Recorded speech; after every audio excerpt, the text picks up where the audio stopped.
ladies and jellyfish, wormholes of all sizes, welcome back to A.S.K's videos. So I finally saw Batman vs. the Ninja Turtles. After a very kind TTLF on my Discord helped me get my grubby little paws on this movie, since it's only been out for a couple days, I got to watch it, and I thought I had to review it. After all, my channel has always had its fair share of TMNT related videos, and both Batman and the Turtles are in my collection of favorites. Anyway, this video will have a lot less heavy editing, and I will only really be talking, just because I want to get this video out of the way while it's still relevant and not too dated. Before we start though, I do want to say that if you have not seen this movie and just clicked on the video, do not leave because I will include a pirated link to the movie in the description that I downloaded to avoid viruses, for you guys to see the movie, to both understand my review more and just enjoy as a film. This review will have spoilers too, so if you're that kind of guy, you've been warned. Anyway, let's just jump into it. Let's start off with the concept of the movie. The plot, for the most part, is that the Shredder has teamed up with a new villain named Ra's al Ghul to work with some of the top villains from Gotham, like the Joker, Two-Face, Bane, etc., to get this mutagen gadget thing from Penguin.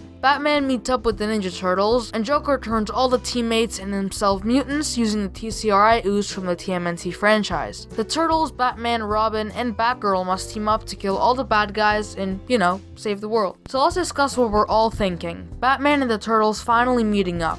It seems like this concept was pretty recent, as the comic this movie was based on was only published in late 2015, and oh man, was it awesome to see some of the most iconic and world-changing characters come together to kill pretty much all the bad guys from the Batman world. That was pretty unique. The use of all the characters, including Batman, the Turtles, Batgirl, Robin, Joker, Shredder, Ra's al Ghul, Penguin, Baxter Stockman, Poison Ivy, Mr. Freeze, Bane, Two-Face, Alfred, Commissioner Gordon, all coming together in a 90-minute package was honestly extremely well used and felt straight out of Endgame in how well they utilized that aspect. Speaking of the characters, let's talk about those. They are all fantastically used in this film, and none feel too underdeveloped. And they don't bother to introduce them all from scratch, which I think pays a lot of respect to how truly iconic some of these characters are. All four Turtles are introduced through show don't tell, unlike what things like the Michael Bay films did, which made them feel more down to earth and real, and the smooth dialogue really added to that. It was also really surprising to me how PG-13 this movie was too. There was plenty of blood in this movie, as well as some light cursing like hell or frick, which I think was good in making the stakes a lot higher than they would have been if it were like the 87 series. The voice acting was good in this for the most part, but I feel like characters like Raph could have had better voices, if I'm being totally honest. I definitely recognize the obvious ones, like Tara Strong playing Harley Quinn for the millionth time, or Eric Bauza covering the voice for Leo, but the voice acting was alright, if not pretty good. Now, the one thing that may have thrown me off a little bit while watching this movie was the animation. While the art style, color palette, and design of the characters and backgrounds looked absolutely gorgeous, the actual movement of the characters felt very choppy and not very smooth, as if they were too lazy to animate it on a higher frame rate. I don't know if it was the quality for the version I was watching or if it's different for other eyes, but I felt like the fight scenes especially felt very choppy and not too satisfying, unlike what films like Spider-Verse give off. But to give some positives, the dark backgrounds and character shading was beautiful, especially when you realize that Batman and the Turtles are both heroes of the darkness, which is why a crossover like this wouldn't work with a character like Spider-Man because of his bright colors. Other than that, the plot had a great pace and never slowed down or rushed anything, and it was never boring in the slightest, always keeping my attention. The fan service was also immensely appreciated since they threw in like a million characters from both universes. To finish this review up, I just wanted to point out that the final line in this movie is literally pizza time.